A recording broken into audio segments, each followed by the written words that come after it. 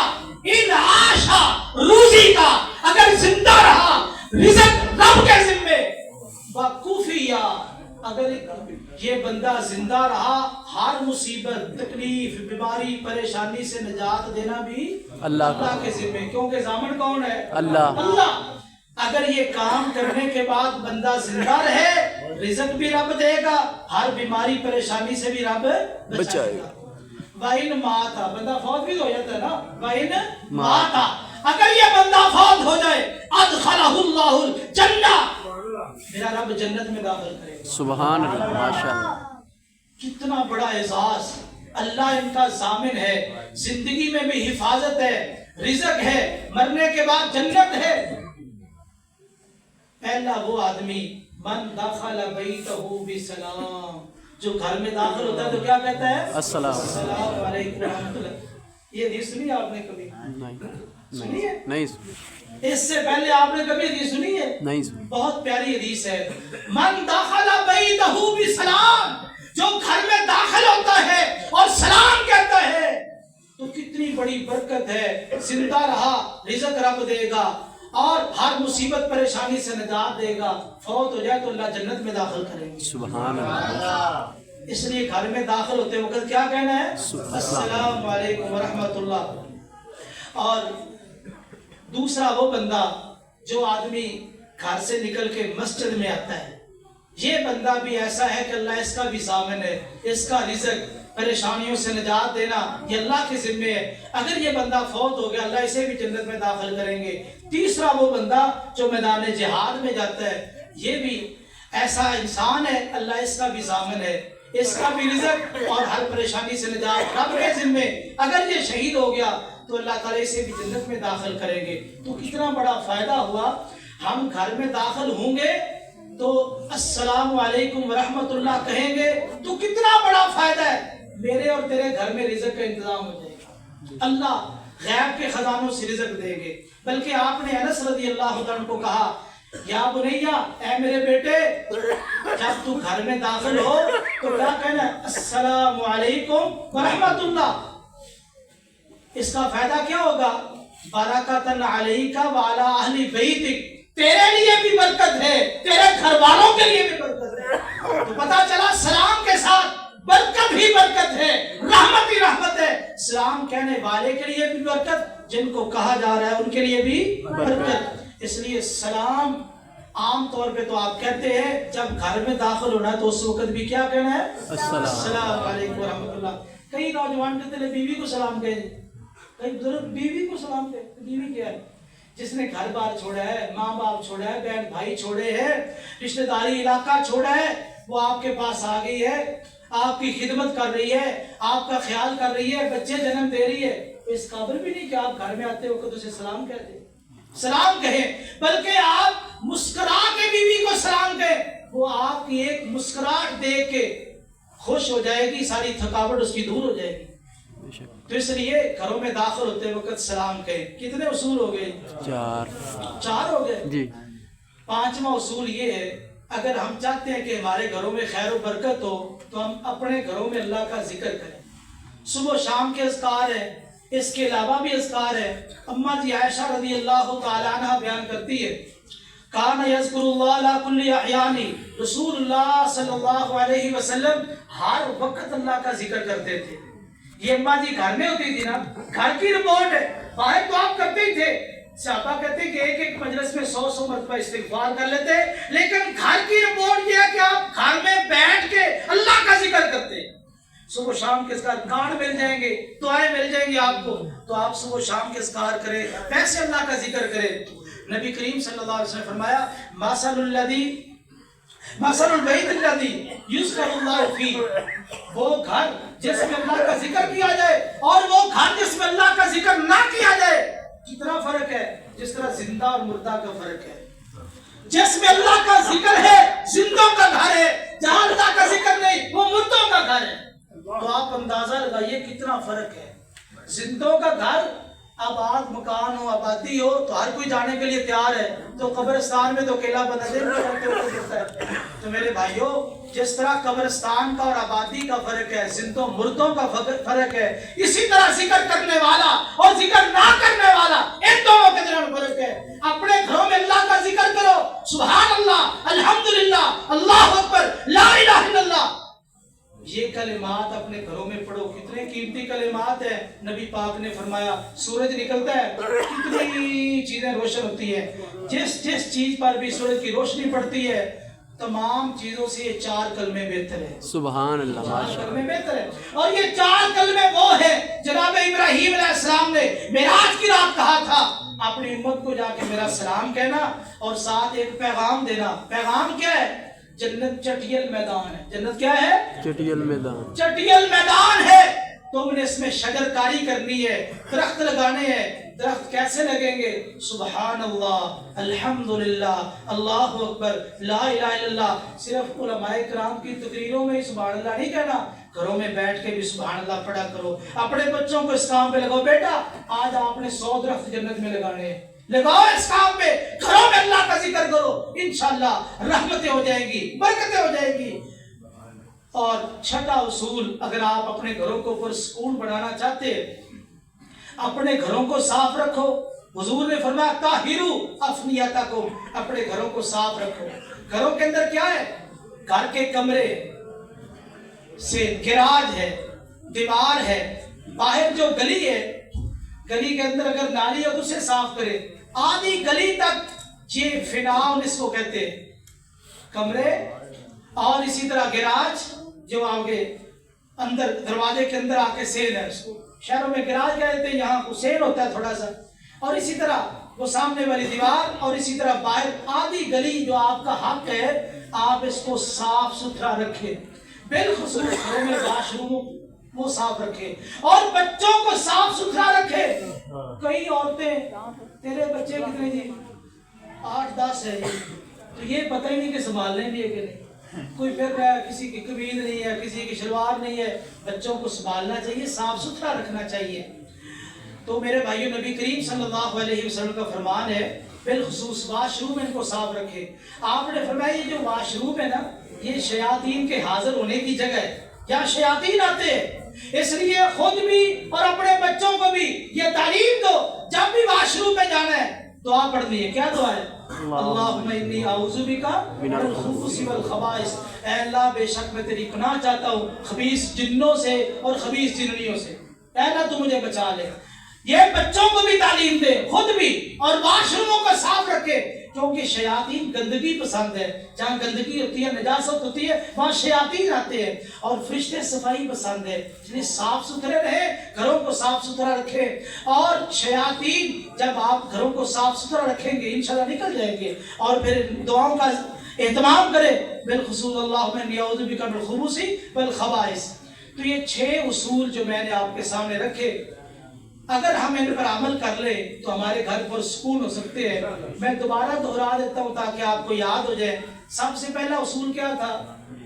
قرآن پاک گھروں میں قرآن مجید کی تلاوت کرو. دوسرا اصول کیا تھا؟ نماز گھروں میں نماز پڑھو. تیسرا اصول کیا ہے؟ بولو بولو. اسلام کو جب گھر میں داخل ہونا ہے تو داخل ہونے سے پہلے بسم اللہ پڑھنا ہے. اور چوتھا اصول کیا ہے؟ السلام علیکم. جب گھر میں داخل ہونا تو کیا کہنا ہے؟ السلام علیکم ورحمۃ اللہ. اور 5واں اصول کیا ہے؟ اللہ کا ذکر کرنا. اپنے گھروں میں اللہ کا ذکر کرنا ہے. 6واں اصول کیا ہے؟ صفائی. اپنے گھروں کو صاف ستھرا رکھنا ہے. اگر یہ نبی پاک کی 6 سنتیں بھی ہیں اگر ہم ان پر عمل کر لیں ہمارے گھر کو سکون ہو جائیں گے. اور اگر یہ 6 چیزیں ہماری زندگی سے نکل گئی تو ہمارے گھر بے سکون ہو جائیں گے بے برکتی آئے گی پھر اللہ تعالیٰ کی وہاں ناراضگی ہوگی. مجھے امید ہے کہ آپ کو یہ 6 اصول یاد ہو گئے اور آپ اس پر عمل کریں گے. ماں بہنوں سے بھی میری گزارش ہے کہ آپ بھی ان اصولوں کو اچھی طرح ذہن نشین کریں اور ان پر عمل کریں تو انشاءاللہ اللہ تعالیٰ کی رحمت سے اللہ تعالیٰ کے فضل سے ہمارے گھر پر سکون ہو جائیں گے. اور دیکھیے نا آج کسی گھر میں کوئی مسئلہ بن جائے تو آپ دام کرانے والے بلاتے ہیں. آج کل تو فیسیں بھی بڑی ہے. مولوی صاحب آئے دام کرنے کے لیے جی 5,000 لوں گا 10,000 لوں گا. لیتے ہیں کہ نہیں؟ ہم خوشی سے دے مجبور ہو کے دے رہے. خوشی کیا ہو رہی ہے؟ تو دیکھو ہم کتنے پیسے دے کے دم کرواتے ہیں. تو یہ 6 اصول میں نے آپ کو بتا دیے ہیں جو نبی کریم صلی اللہ علیہ وسلم کی سیرت سے سنت سے ثابت ہے. آپ ان پر عمل کریں تو فائدہ کیا ہوگا؟ انشاءاللہ دم کرانے کی ضرورت ہی پیش نہیں آئے گی. ہمارے گھروں میں خیر و برکت آ جائے گی. اللہ کی رحمت آ جائے گی. اللہ سے دعا ہے اللہ تعالیٰ ہمیں توفیق بخشے. اللہ ہم سے راضی ہو جائے. اللہ تعالیٰ ہمارے گھروں کو پرسکون بنا دے. ہر قسم کی بے سکونی ہمارے گھروں سے نکال دے. اقول قولی ھذا واستغفر اللہ لی ولکم ولسائر المسلمین والمسلمات.